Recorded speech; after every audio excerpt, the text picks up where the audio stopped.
Welcome to Rich Your Skill Modelling. This is part 2 of HobbyBoss's Mustang for P51.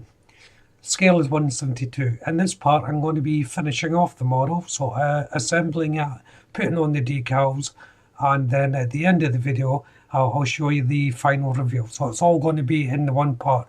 Generally I split these up and have the final review at a separate video, but it's such a short build, it doesn't want that, so I'm putting it at the end of this part. So let's jump into this and see how well I get on. The first job to do is to place on the decals.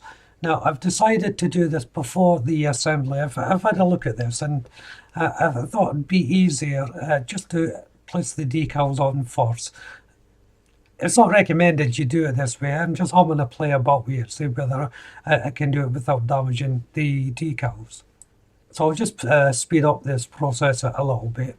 And I'm placing them on the usual way. So I'm using microset as my decal solution. I don't need the microset. There's nothing too curvy or so on going to place on it. It's just the normal contours of the aircraft I'm using, and also there's not that many decals as well to place on, hence why I'm doing it like this. It just makes it a little bit easier, I think. The only main thing I've really got to worry about, apart from waiting until they're thoroughly dried, is to make sure I haven't got any solution on the contact points when I come to assemble. But I will go over with my hobby knife on those areas just to make sure it's all free and clear. So I've left everything to dry for a good few hours, and now it's time to assemble. So first of all, I'm putting in the exhaust system to, and this is just a straight run of pipes. The recess is quite deep for these, so I had to make sure they were pushed in quite firmly so that only the knobs of the pipes were showing. Next was to fit the wings. Now I should point as well, I did dry fit all these before I decided to put on the decals this way, just to make sure I didn't need to worry about filler and things like that, and it does fit really well. It's a real nice tight fit. So this placing, you do have to push it down a little bit firmly just to make sure it sits in there quite nicely, but it does slot in really well. As I said, I think this kit was designed sort of snap together, but not quite.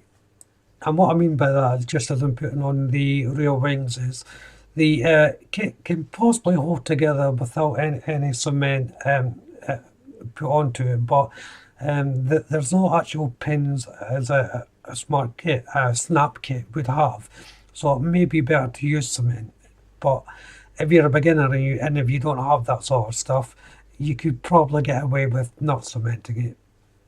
Moving on to the underside, and I'm placing on the air intake. This just sits right at the back there.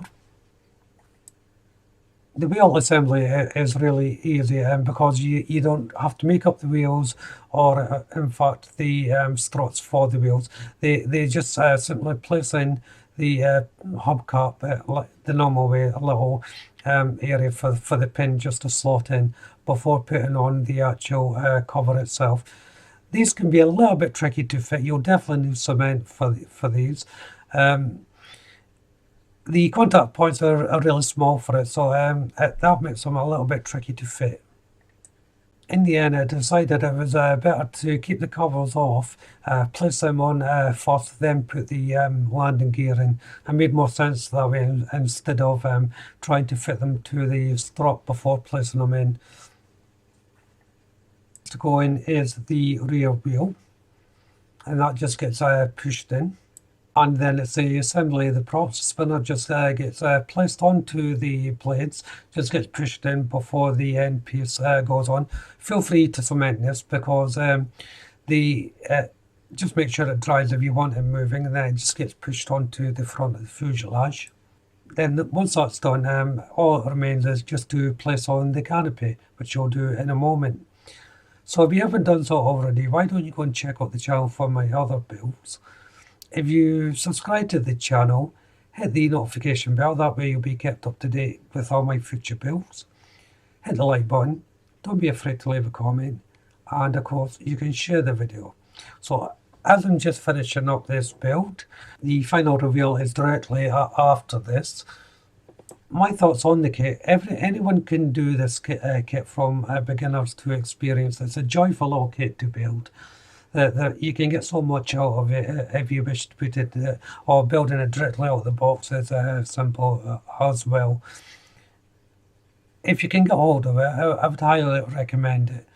Sometimes for the experienced builder, it's good just to jump back into these little kits for something simple and pass a day away just building something that's a joy to build. So I hope you enjoyed the final reveal.